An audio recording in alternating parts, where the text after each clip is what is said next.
Hey everyone, Pete Werner here with your Diz Daily Fix for Monday, November 7th, 2016. Here's what's happening today.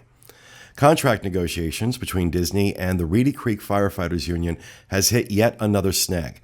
On Friday, Disney rejected a decision put forth by Mediator that would have ended the 2-year standoff that has left those firefighters without a contract. 2 weeks ago, James Stokes, a special magistrate, issued a ruling on the dispute, but the ruling is not legally binding. The ruling, which was largely favorable to the union, was rejected by Disney.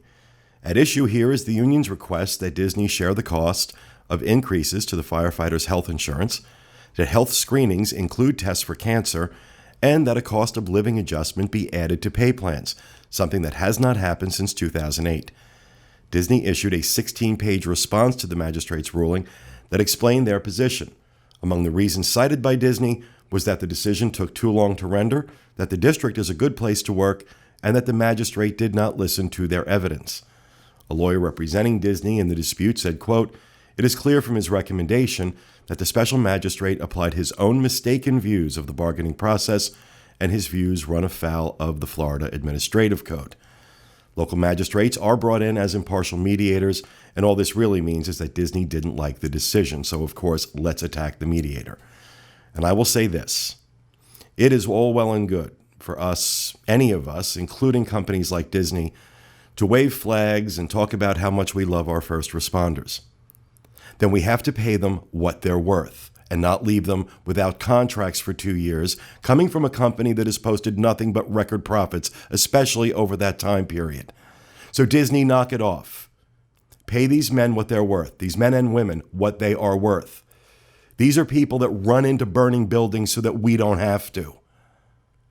So enough of the flag waving. Pay them what they're worth. In another story about things long overdue, an article by Orlando Sentinel reporter Sandra Pedicini reports that Disney has begun testing a cast member tracking system that will direct custodial workers to certain tasks around the park. The new system is called Custodial of Tomorrow, and the test will include 40 custodial cast members in Magic Kingdom's Tomorrowland. iPhones issued to the cast members will direct them to full trash cans, dirty bathrooms, and other tasks that need completing. Now, Sandra Pedicini is going to be joining us on the Diz Unplugged show live tomorrow at 1 p.m. Eastern to talk about this story. And finally in the news today, out in Disneyland, security checks will soon be changed to include entrances to downtown Disney. The bag and security checkpoint that currently exists at the west end of the Esplanade by La Brea Bakery will be eliminated in favor of 3 or 4 new checkpoints that will put downtown Disney within the secured area. Guests who are parking in the Mickey and Friends parking garage will go through a new bag check before boarding a tram to downtown Disney.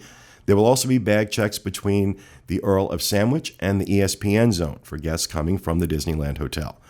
And this is going to help an awful lot with the lines that tend to form at the bag checks right now. So I think not only is this a good idea, I think it's also a harbinger for the fact that we're going to be having bag checks at our downtown Disney before too long. So now over on the Diz Today, contributor Beth Seltzer has an article entitled "The Walt Disney World Half Marathon Then and Now," where she compares the marathon she first completed in 2006 to this year's event. Head over to wdwinfo.com to check it out. On Dizboards.com today, poster Catrax started a thread describing her idea to bring a collapsible stool into the parks for watching parades. Once she discovered this was not allowed, she decided to ask others what great ideas they had, only to discover it ran afoul of Disney's policies. Head over to Dizboards.com to join in the discussion. And finally, in today's weather, if you're headed into the parks in Orlando tomorrow, expect beautiful weather with partly sunny skies and a high of 79 and a low of 62. Out in Anaheim, expect somewhat warmer weather with sunny skies and a high of 91 and a low of 62. You can find links to all these stories and more on our Daily Fix main page at wdwinfo.com/dailyfix. That will do it for me today. Be sure to join us again tomorrow at noon Eastern for another installment of the Diz Daily Fix. Have a great day, everyone.